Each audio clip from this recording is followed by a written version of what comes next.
त्यसपछि screen share गर्नु पर्यो। आजदेखि हामीले अघिल्लो लेक्चर फर्स्ट च्याप्टर हामीले सकिसकेको हो दसैँ अगाडि है। सो आजदेखि हामी फोर्थ च्याप्टर 4 हाम्रो जुन चाहिँ बुकमा छ हाम्रो सिलेबसमा, त्यो सिलेबस अनुसारको कुरा गर्दाखेरिमा चाहिँ हाम्रो च्याप्टर 4 हाम्रो के छ त नाम भन्दा च्याप्टरको solution of linear algebraic equation छ। Solution of linear algebraic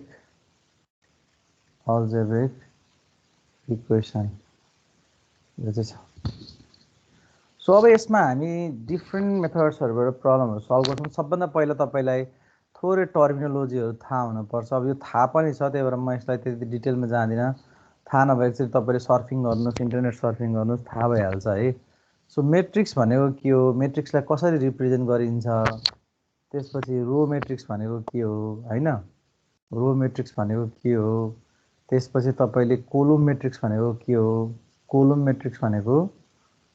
matrix भनेको के हो, त्यसपछि तपाईको स्क्वायर मेट्रिक्स भनेको के हो, स्क्वायर मेट्रिक्स भनेको के हो, त्यसपछि तपाईको सिंगुलर मेट्रिक्स भनेको के हो, सिंगुलर मेट्रिक्सको कुराहरु, त्यसपछि नन सिंगुलर मेट्रिक्स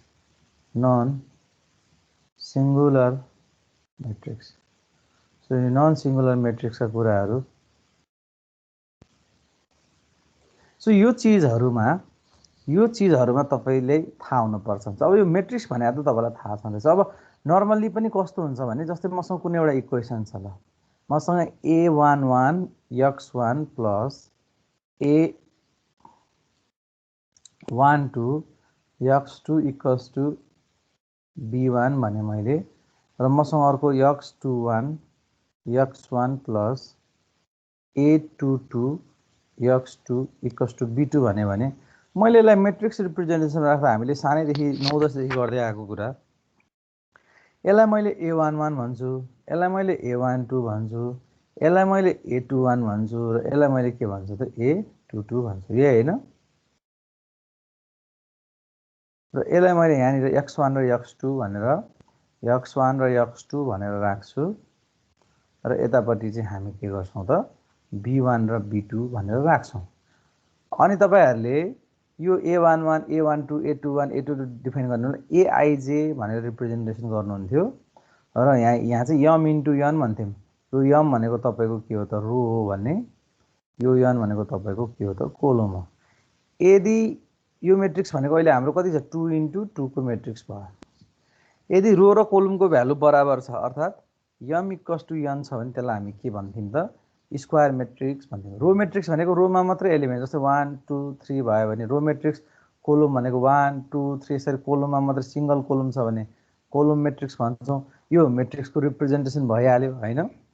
अब सिंगुलर मेट्रिक्स र नन सिंगुलर मेट्रिक्स भनेको चाहिँ यदि तपाईले यो मेट्रिक्सको यो मेट्रिक्स A छ नि त, यो अनि यसलाई तपाईले x मान्नुहुन्छ, यसलाई तपाईले b, therefore ax equals to b भन्ने गर्छौं हामी हैन। यदि तपाईलाई दिएको मेट्रिक्सको डिटर्मिनेन्ट नियरली डिटर्मिनेन्ट निकाल्दाखेरिमा यदि 0 आउँछ भने तपाईले त्यसलाई के भन्नुहुन्छ त सिंगुलर मेट्रिक्स भन्नुहुन्छ, र यदि 0 आउँदैन भने त्यसलाई हामी के भन्छौं त नन सिंगुलर मेट्रिक्स भनेर भन्छौं। यो चाहिँ के भयो त तपाईको मेट्रिक्सको टर्मिनोलोजीहरुको कुरा भयो।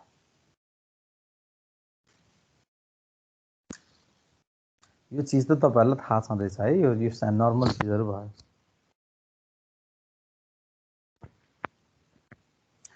अब अर्को एउटा तपाईलाई थाहा हुन पर्ने टर्मिनोलोजी भनेको चाहिँ ट्रायंगुलर मेट्रिक्स भनेर भन्छौं हामी, ट्रायंगुलर मेट्रिक्स भन्छौं। यो ट्रायंगुलर मेट्रिक्स भनेको चाहिँ के त भन्दाखेरिमा square matrix is said to be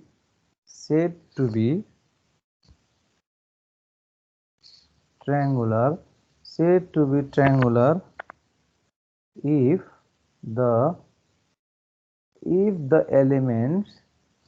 the elements above or below of the main diagonal is 0. Main diagonal भन्दा माथिको पार्ट 0 भयो अथवा तलको पार्ट 0 भयो नि हामी त्यसलाई ट्रायंगुलर मैट्रिक्स भन्छौं। ट्रायंगुलर मैट्रिक्स पनि लोअर र अप्पर हुन्छ, त्यसको कुरा हामी पछि गर्छौं। हामीले अर्को एउटा मेथड छ त्यो गर्ने बेलामा। अब यो हामी जुन अल्जेब्रिक इक्वेसनको सोलुसन गर्छौं, यो सोलुसन गर्ने बेलामा चाहिँ हामीसँग दुईवटा मेथड छ। हामी एउटा डाइरेक्ट मेथड भन्छौं, डाइरेक्ट मेथडबाट पनि हामी चाहिँ यस्तो अल्जेब्रिक इक्वेसन्सहरुलाई हामी सल्भ गर्छौं भने अर्को भनेको हामीसँग के छ त भन्दाखेरिमा इटिरेसन मेथड भनेर छ। Iteration method. सो यो अलिकति च्याप्टर वाइज पनि अलि लामो छ यो है। अब यसमा हामी के पढ्छौं त भन्दा एउटा पढ्छौं हामी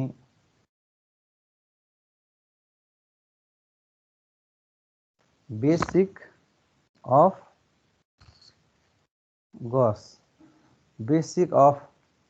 गॉस एलिमिनेसन मेथड। यो जुन तपाईले म्याथमेटिक्समा फर्स्ट सेकेन्ड र थर्ड सेमेस्टरमा पनि पढिसक्नु भएको छ। गॉस एलिमिनेसन मेथड भन्ने पढ्नुहुन्छ। त्यसपछि अर्को तपाईले चाहिँ गॉस एलिमिनेसन मेथड विथ पिभोटिङ भन्ने टपिक पढ्नुहुन्छ। त्यसपछि तपाईले अर्को पढ्नुहुन्छ गॉस जोर्डन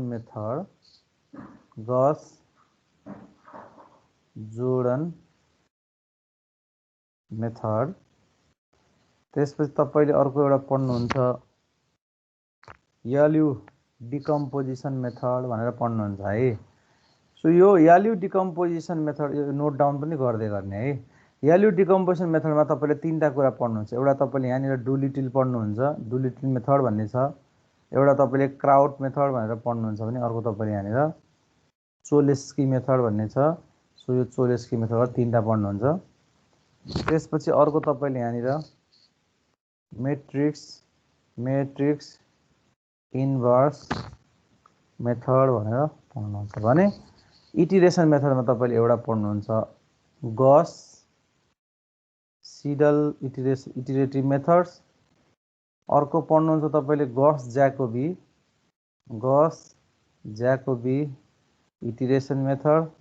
त्यसपछि एउटा पावर मेथड भन्ने छ। यसबाट चाहिँ हामीले पावर मेथड छ, यो पावर मेथड अलि फरक छ। यसबाट हामी आइजेन भ्यालु र हामी के गर्छौं त भन्दाखेरिमा आइजेन भेक्टर निकाल्नको लागि चाहिँ हामी त्यो युज गर्छौं भने। त्यसपछि अर्को रिल्याक्सेसन मेथड छ। रिल्याक्सेसन मेथड पनि हामी हेर्छौं। सो ओभरअलमा यति पढ्नु भएपछि बल्ल हाम्रो यो फोर्थ च्याप्टर सकिन्छ हैन। र अब यो च्याप्टर स्टार्ट गर्नको लागि अब स्टार्टिङमा हामी सोलुसन कस्तो हुन्छ त हामीले यसको सोलुसनहरु गर्दाखेरिमा के पोसिबिलिटी हुन्छ र हामी कस्तो सोलुसन निकाल्छौं भन्ने कुरातिर जान्छौं। मैले यसलाई मेटे अहिले है त।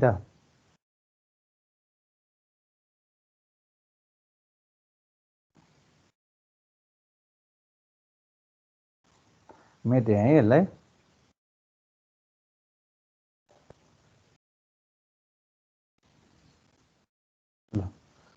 अब हामी यहाँ एक्जिस्टेन्स अफ सोलुसनको कुरा गर्छौं। सो एक्जिस्टेन्स अफ सोलुसनको कुरा गर्दाखेरिमा हामीसँग चारवटा पोसिबिलिटी छ। हामीले इक्वेसन सल्भ गर्दाखेरि आउने पोसिबिलिटी चारवटा छ। पहिलो हामीले के भन्छौं त भन्दा कुनै पनि सिस्टमले युनिक सोलुसन दिन्छ। युनिक सोलुसन दिन्छ भनेर हामी पहिलो पढ्छौँ। दोस्रो हामीले के भन्छौँ त भन्दाखेरिमा नो सोलुसन, नो सोलुसन। र त्यसपछि हामी तेस्रोमा हामी के भन्छौँ त भन्दाखेरिमा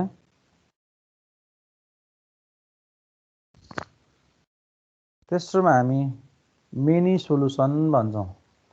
मेनी सोलुसन भनेको चाहिँ के हो त भन्दा यसमा अलि स्पेसिफिक बनाउँदाखेरिमा solution but not unique one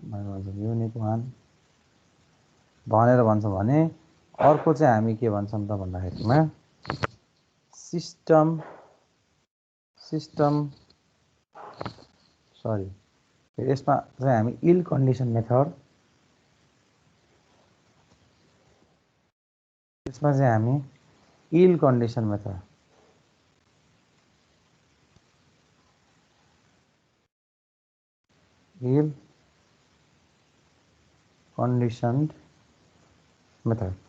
so यो चारवटा मेथडको बारेमा हामी कुरा गर्छौँ। अब सबैभन्दा फर्स्टमा 1 नम्बरमा हामी कुरा गर्दा युनिक सोलुसन तिर जान्छ।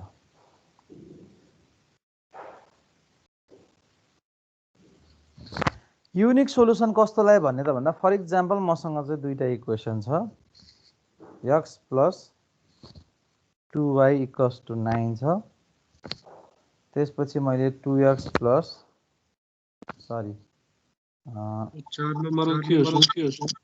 4 नम्बरको इल कन्डिसन मेथड है, ILL इल कन्डिसन मेथड। तपाईलाई एक्जाममा सर्ट नोटमा पनि धेरैचोटि सोधेको छ त्यो कन्टेन्ट, हामी पछि छुट्टै पनि पढ्छौँ त्यसलाई।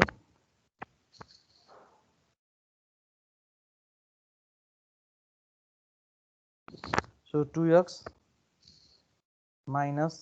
3y = 4। अब यसलाई सल्भ गर्नुभयो भने x = कति आउँछ 5 आउला। अब यो सोलुसन गर्न जानिहाल्नु भएको छ, x = 2 आउला। अब मैले यसलाई चाहिँ कुनै एउटा ग्राफमा यसरी प्लट गरेँ, यो x भयो, यो y भयो हैन। यो दुईटा इक्वेसनलाई मैले प्लट गरेँ भने मानिलियौँ यो भनेको तपाईको 2x - 3y = 4 भयो। मानिलियौँ यो इक्वेसन भनेको तपाईको x + 2y = 9 भयो भने यदि यो दुईटा इक्वेसनले एक्ज्याक्टली कुनै एउटा पोइन्टमा, यो पोइन्ट भनेको हाम्रो के भयो त 5,2 भयो, किनभने हाम्रो x = 5 र y = 2 भनेको कुनै दुईटा इक्वेसनले एक्ज्याक्टली एउटा पोइन्टमा काट्छ भने त्यसलाई हामी युनिक सोलुसन भन्छौँ। हामी चाहिँ यस्तो प्रब्लमहरुलाई मात्रै सल्भ गर्छौँ, अरु प्रब्लमहरुलाई हामी यहाँ डिस्कसन गर्दैनौँ है। हाम्रो चाहिँ बाइ सिलेबस हाम्रो यो डिस्कसनको पाटोमा छैन। सो यदि कुनै पनि दुईटा इक्वेसनलाई तपाईले यसरी सल्भ गर्दाखेरि एक्ज्याक्टली तपाईको यसरी काटिन्छ भने यो भनेको तपाईको युनिक सोलुसन भयो। अब 2 नम्बरको कुरा गरौँ। एक्ज्याक्टली कसरी गर्ने?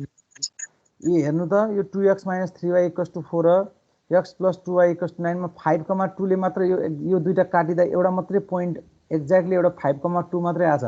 यो भन्नुको अर्थ के हो भने यो दुईटै इक्वेसनमा 5,2 भन्ने एउटा मात्रै तपाईको कोअर्डिनेट चाहिँ एक्जिस्ट हुन्छ, त्यो बाहेक अरु कुनैले पनि त्यो दुईटै इक्वेसनलाई स्याटिस्फाई गर्दैन। दुईटैलाई स्याटिस्फाई गर्ने पोइन्ट भनेको x को भ्यालु 5 र y को भ्यालु 2 हुँदा मात्रै, त्यो बाहेक अरु कुनै पनि पोइन्ट हुँदैन भन्न खोजेको है। अब नो सोलुसनको केसमा चाहिँ नो सोलुसनको केसमा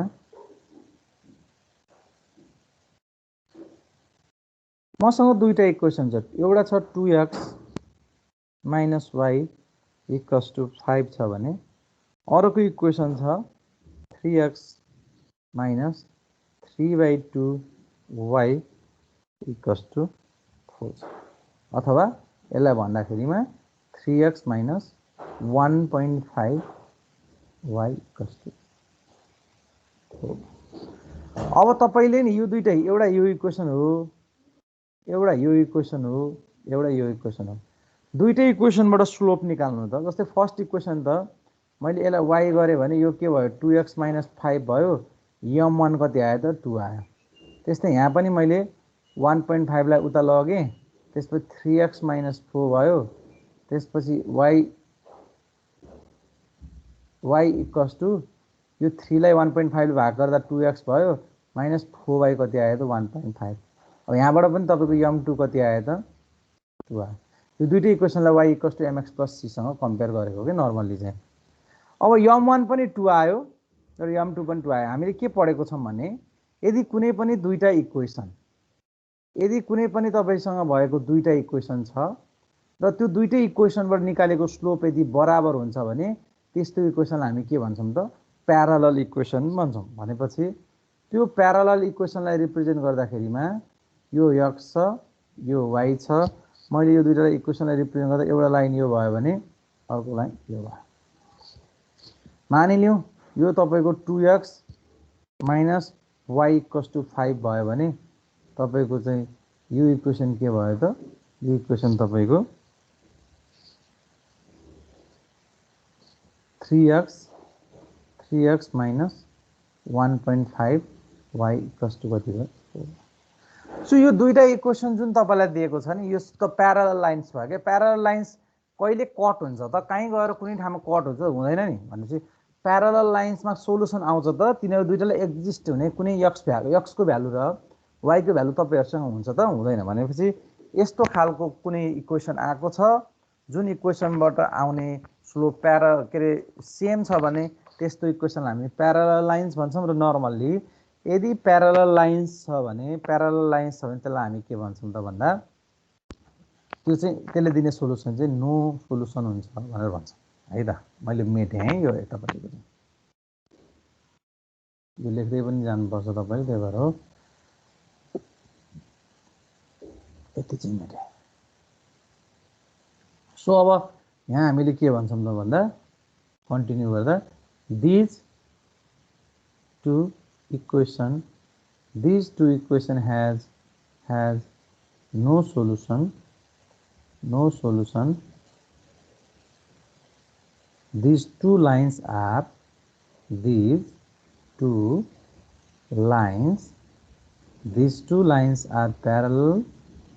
parallel so these two lines are never meet। यिनीहरु कहिले पनि मिट पनि हुँदैन। र यस्तो इक्वेसन हामी के भन्छौं त such equation are called inconsistent equation भनेर भन्छौं। inconsistent equation भनेर भन्छ। सो यो दुईटा चीज भयो हाम्रो चाहिँ सोलुसन र नो सोलुसनको कन्टेक्स्टमा। अब प्यारलल भएको छ। हजुर अब भन्नुस् त प्यारलल भएको भन्दिनु। यस्तो तपाईको दुईटा इक्वेसन छ हामीले 9 10 देखि नै पढ्दै आएको छौं। कुनै पनि दुईटा इक्वेसन प्यारलल हुनको लागि कन्डिसन के मिट गर्नु पर्यो त भन्दा त्यो दुईटै इक्वेसनबाट स्लोप निकाल्ने। जस्तै यो इक्वेसनलाई मैले यो त लिनियर इक्वेसन हो के रे अल्जेब्रिक इक्वेसन हो र यसलाई मैले चाहिँ y equals to mx plus c सँग कम्पेयर गरेको। So y equals to mx plus c सँग कम्पेयर गर्दाखेरिमा यसको स्लोप m भनेको 2 आयो। यतापट्टि पनि त्यसरी नै कम्पेयर गर्दा स्लोप 2 आयो। भनेपछि यदि स्लोप सेम छ भने हैन हामीले पढ्या हो नि त के भनेर पढेको यदि m1 इक्वल्स टु m2 छ भने two lines are parallel m1 dot m2 यसको मल्टिप्लिकेसन चाहिँ -1 हुन्छ भने these are the perpendicular lines भनेर पढेको हो कि हैन। यो कन्डिसन मिट भयो भनेपछि यो दुईटा लाइन त प्यारलल लाइन्स भएपछि यिनीहरु कहिले मिट हुन्छ त एउटा लाइन यसरी गइराछ अर्को लाइन यसरी गइराछ भने यो यिनीहरु कहिले काहीँ गएर कुनै ठाउँमा ठोकिन्छ समुद्र आउने भन्ने हुन्छ र यस्तोमा हुँदैन नि हैन। भनेपछि यी these two lines are never meet. अब मिटै नहुने भइसकेपछि यसले सोलुसन दिन्छ त दिदैन भनेपछि इट हैज नो सोलुसन भनेर भन्नु पर्यो भनेको। बुझ्नुहुन्छ कुरा? ल अब म सबै मेटे है। अब मेटे है त मेटेर नेक्स्टमा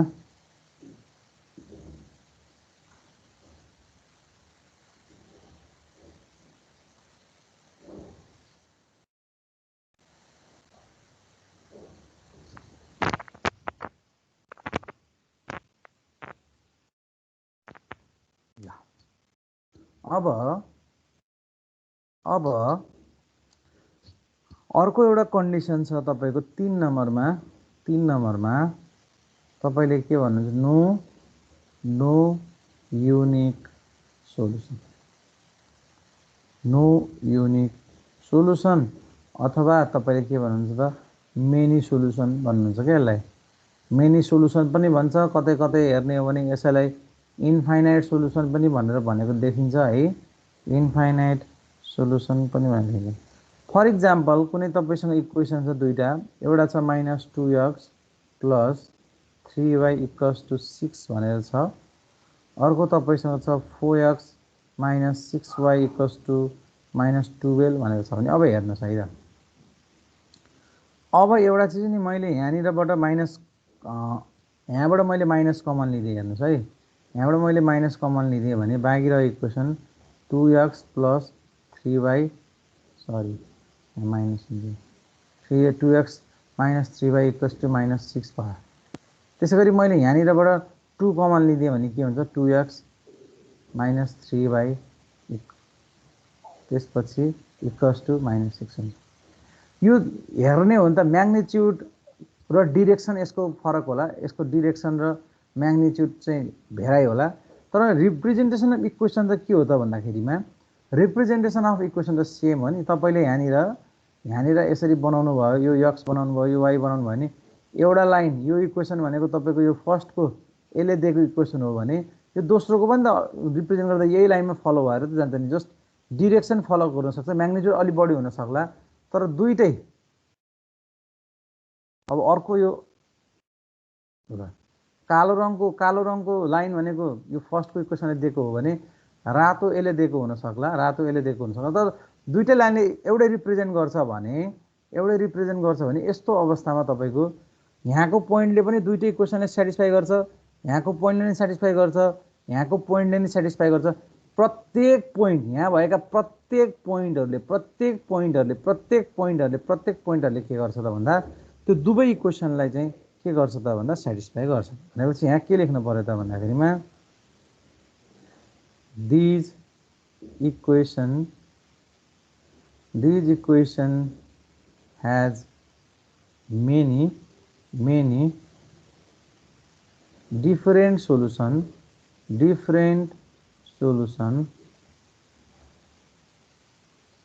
these are two different forms of the same equation and therefore they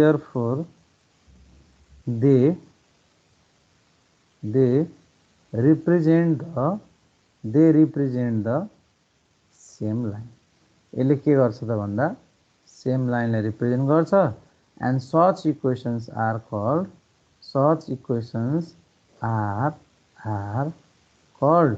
हामीले के भन्छौं त भन्दाखेरिमा डिपेन्डेन्ट इक्वेसन भनेर भन्छौं यसलाई के भन्छौं त हामीले डिपेन्डेन्ट इक्वेसन भन्छ सो यो चीज पनि बुझ्नु भयो अब एउटा लास्ट एउटा टपिक बाँकी छ यो हामीले अघि डिस्कसन गरेको कुरामा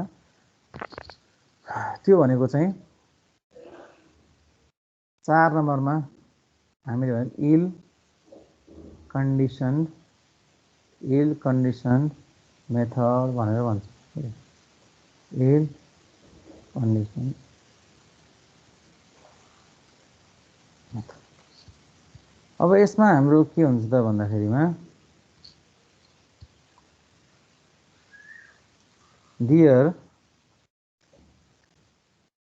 there may be a situation where the system has solution but it is very close to being very close to being singular. यो भनेको के मैले भनौँला तपाईँलाई।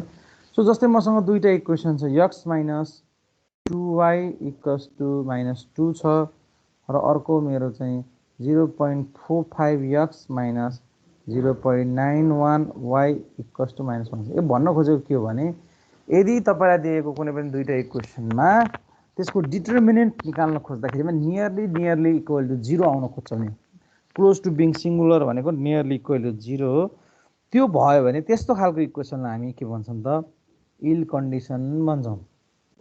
अब यसलाई हामीले इट ह्याज अ सोलुसन, यसको सोलुसन त हुन्छ, but it is very difficult,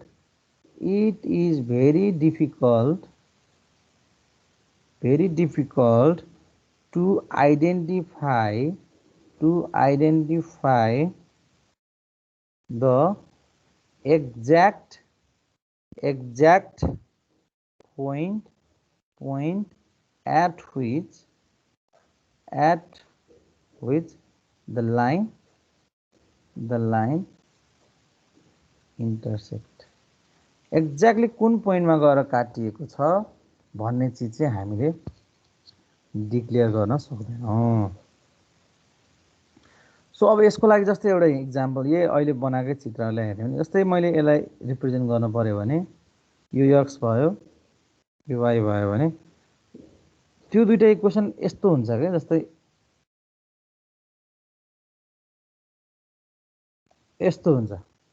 so यहाँनिर हामीले हेर्ने हो भने यो बााउन्ड्रीदेखि यो बााउन्ड्रीसम्म यहाँनिर एक्ज्याक्टली कुन पोइन्टमा काटिएको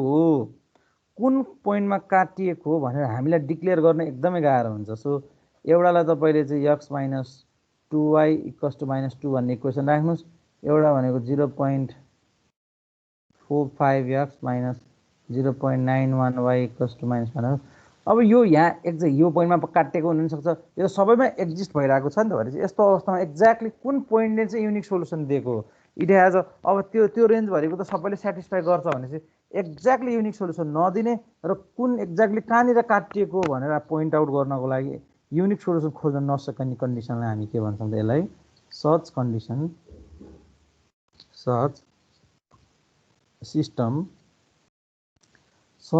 system are called ill condition method. हामी यसलाई के भन्छौँ त, इल कन्डिसन मेथड। सो यो चारवटा पोसिबिलिटी छ। अब हामी मैले अब यो लेखिरहनु भएको थियो होला होइन, यसलाई म मेटौँ र तपाईँलाई म सार्नलाई म 1 मिनट समय दिन्छु, अनि त्यसपछि स्टार्ट गरौँ। सो अलिकति हामीले गस एलिमिनेसन मेथड न्युमेरिकल सुरु गर्नुभन्दा अगाडिको भूमिकाहरू बाँध्यौँ। अब त्यसपछि डिरेक्टली आज एउटा न्युमेरिकल गर्छौँ अनि क्लासलाई ऱ्याप अप गर्छौँ। अब यो गस एलिमिनेसन मेथड फेरि तपाईँले पहिला पनि पढिसक्नुभयो, फर्स्ट सेकेन्ड थर्ड सेमेस्टरतिरै तपाईँले गस एलिमिनेसन मेथड पढ्नु भएको भएर यसलाई मैले धेरै एकदमै गाह्रो इस्युको रूपमा लिएको छैन। र यसको लागि रो इक्विभ्यालेन्ट मेट्रिक्स गर्न आउनुपर्छ। 11-12मा म्याथमेटिक्स, 12मा पनि होइन, अझ 11मा म्याथमेटिक्स पढ्नु भएको छ भने त्यहाँ पनि धेरै मेट्रिक्सको अपरेसन्सहरू गरिसक्नु भएको छ। त्यही भएर तपाईँलाई अलिक सहज नै हुन्छ है त। मैले मेटेँ है यसलाई। अब चाहिँ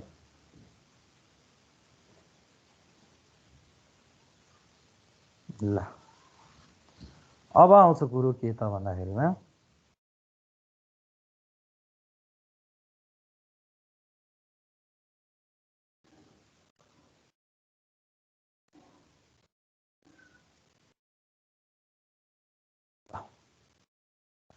अब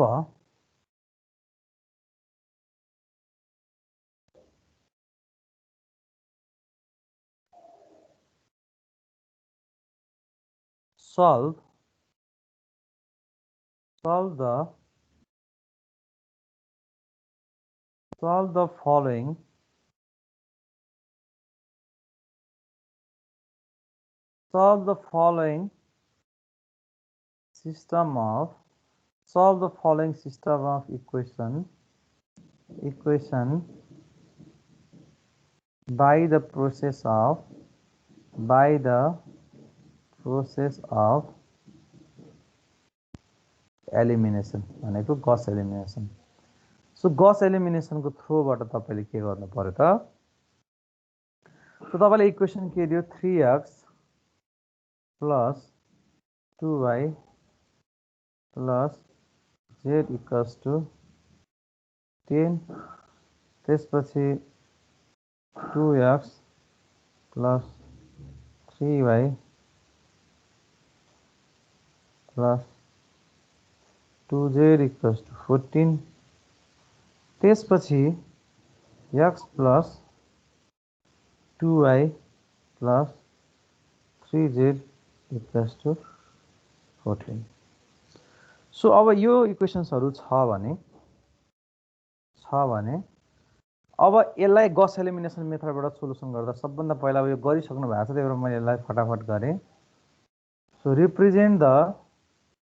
represent above equation into matrix form. यो जाँचमा पनि आउँछ है, फेरि चाहिँ यो गर्ने मात्रै भयो हैन। यो तीनटा भेरिएबल गरेको छ, जाँचमा 4 वटा भेरिएबल सम्मको पनि तपाईलाई चाहिँ दिएको छ। प्रोसिड्युर सिस्टमेटिक अप्रोच चाहिँ सबै एउटै हो, जस्ट लेन्दी हुन्छ भन्ने मात्रै कुरा हो। सो अब यसलाई मैले रिप्रेजेन्ट गर्दाखेरिमा यो भनेको कति भयो भन्दा यो भनेको तपाईको 3, यो भनेको तपाईको 2, यो भनेको तपाईको कति भयो त 1 भयो। सो त्यसपछि यो भनेको तपाईको 2, यो भनेको तपाईको 3, यो भनेको तपाईको 2 भयो। त्यसपछि यो भनेको तपाईको 1, यो भनेको तपाईको 2,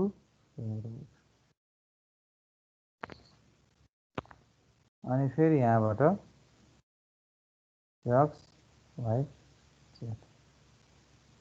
इक्वल्स टु 10 14 14।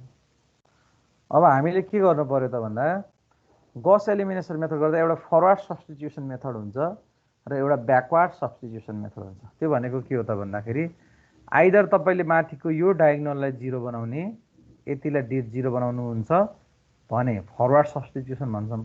यदि तपाईले यताको यो डायगोनललाई तपाईले 0 बनाउनु हुन्छ भने यसलाई हामी के भन्छौं? ब्याकवर्ड। र नर्मली हामी धेरै जसो चाहिँ ब्याकवर्ड सब्स्टिट्युसनै गर्छौं। अब ब्याकवर्ड सब्स्टिट्युसन गर्नको लागि चाहिँ के गर्नु पर्यो त? ब्याकवर्ड सब्स्टिट्युसन गर्नको लागि चाहिँ यो 3 को सहायताले यो दुईटालाई 0 बनाउने अनि यसको सहायताले यसलाई 0 बनाउने, त्यति गरेपछि हाम्रो काम सकिन्छ। सो अब मैले यो 3 को सहायताले यो 2 र 1 लाई 0 बनाउनु पर्यो भने मलाई चाहिएको के हो त? मलाई चाहिएको R2 हो।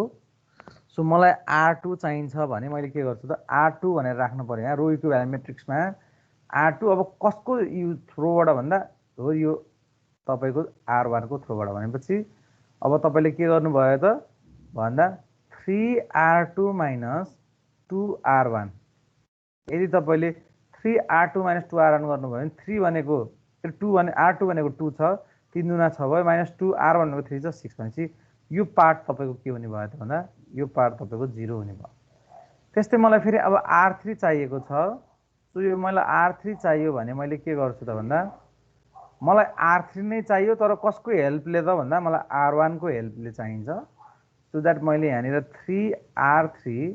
3R3 माइनस के गर्छु त R1 गर्छु। सो अब यति गरिसकेपछि के आउँछ त भन्दाखेरिमा यहाँनिर यो 3 भयो, यो 2 भयो, यो 1 भयो, यो 0 भयो, यो 0 भयो। ल बाँकी कति हुन्छ मलाई भन्नुस् त क्याल्कुलेट गरेर। अनि भेरिएबलमा जहिले पनि नो चेन्ज। सो यो x, यो y, यो z। त्यसैगरी यता पनि चेन्ज हुन्छ, यता पनि यो 10 भयो, बाँकी दुईटा त चेन्ज भइहाल्छ।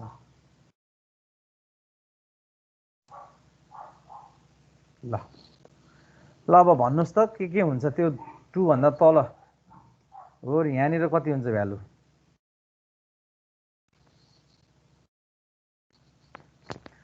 3R2 भनेपछि 3 त्यहाँ 9, 2R1 भनेपछि 2 दुना 4, 9 मा 4 घटाए 5 भयो। त्यसै यहाँ कति हुने भयो? 4। 4। त्यसपछि यहाँ कति हुने भयो 10 के 14 यहाँ 4 42 10 दुना 20 कति हुने भयो यहाँनिर यहाँ 22 हुने भयो हैन किनभने 14 यहाँ 42 माइनस 2r भनेको 10 दुना 20 42 मा चाहिँ 20 घटायो भने 22 त्यसपछि तपाईको यहाँनिर कति हुने भयो यहाँनिर 3r3 माइनस r1 भनेको ठाउँमा यहाँ 4 हुने भयो हैन किनभने तपाईको 3 दुना 6 माइनस r भनेको 2 4 अनि यहाँ कति हुने भयो त 8 अनि यहाँ कति हुने भयो त 32 अब यति भइसकेपछि फेरि मैले के गर्नु पर्यो 5 को सहायताले यो 4 लाई 0 बनाउनु पर्यो सो अब मलाई के चाहियो r3 चाहियो r3 नै चाहिएको कसको सहायताले r2 को सहायताले भनेपछि मैले यहाँनिर 5 राखेर माइनस यहाँ 4 गरे भने 5 चौको 20 माइनस 4 5 20 0 आइहाल्यो भनेपछि अब यहाँनिर 3 2 1 यहाँ 0 यहाँ 5 यहाँ 4 यहाँ पनि 0 यहाँ पनि 0 यहाँ कति आयो मलाई भन्नुस्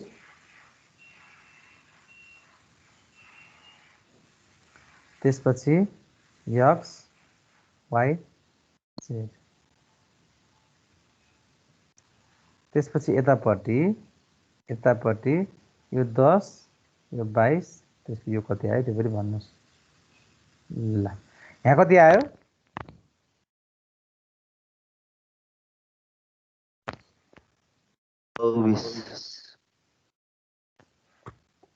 ओके यहाँ 24 आयो त्यसपछि यहाँ कति आयो 32 × 5 माइनस 22 × 4 गर्दा कति आयो 72 ल अब हामीले के गर्नु पर्यो भन्दा यति नै हो सक्यो हाम्रो गस एलिमिनेसन हामीले डायगोनल भन्दा तलको पार्टलाई 0 बनाएको हो नि त हैन त्यो 0 बनाइसक्यौं अब युजिङ हामीले के गर्छौं त backward substitution method backward substitution method backward substitution हो यहाँ लोअर यहाँबाट गरेर सुरु गर्नु पर्यो के अब मल्टिप्लाई गर्ने हो यो इन्टु यो गरेर गर्दा 0 इन्टु x गर्दा 0 भइहाल्यो 0 इन्टु y गर्दा 0 भइहाल्यो 24z भयो राइट 24z इक्वल्स टु कति भयो त 72 किनभने थर्ड रोबाट स्टार्ट गरे देयरफोर z इक्वल्स टु 3 आयो त्यस्तै अब फेरि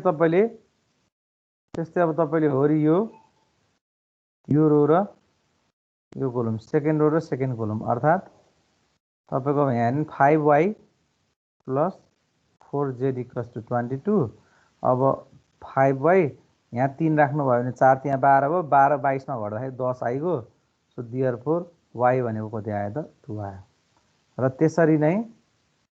त्यसरी नै अब फेरि यो फर्स्टको गर्न पर्यो 3x plus 2y plus z equals to 10 यो गरिसकेपछि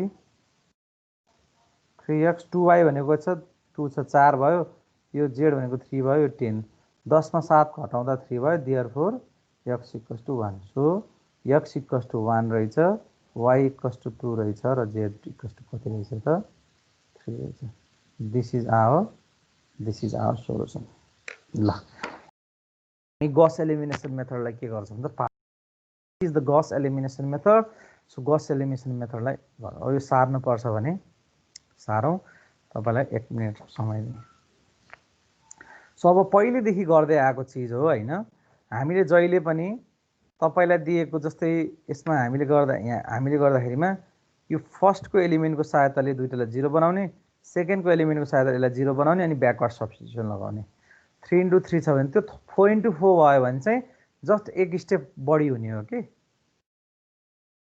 एक स्टेप तपाईको के हुने हो त बढी हुने हो सो यो भयो यसलाई मेटुम सार्नु भइसक्यो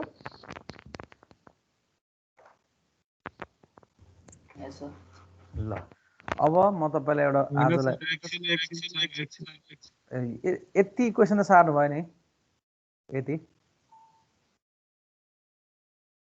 कति सर और यति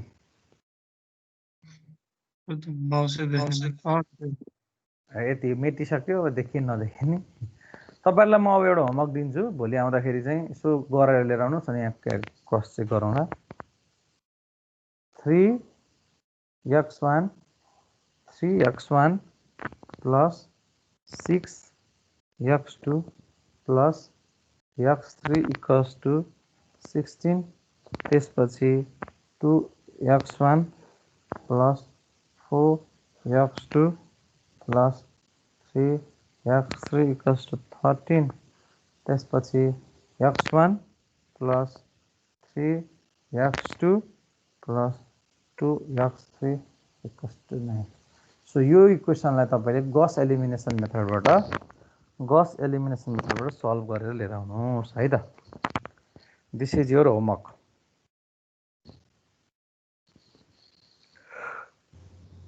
सर हामीले यति सिक्यो कि अहिले यति नै गर्ने हो हजुर हामीले सिकेको यति मात्र कि यति नै गर्ने रहेछौँ यति नै गर्ने सोलुसन निस्क्यो त x को भ्यालु निस्क्यो y को भ्यालु निस्क्यो z को भ्यालु निस्क्यो निस्केन र हामीले यो त पहिला नि गरे त्यस्तै भएर ए भर्खर त स्टार्ट गर्यौँ हामीले फोर्थ च्याप्टर धेरै नै छ च्याप्टरमा है लामो च्याप्टर मध्ये पर्छ दुईटा फोर्थ र फिफ्थ च्याप्टरलाई हामी लामो च्याप्टर भन्छौँ सो यो सारिसक्नु भयो है यो ल अब म आजलाई यति गर्छु मैले अब अर्को सक्रिय भन्थ्यो हजुर सर एउटा क्वेसन थियो के भन्नु न अस्तिको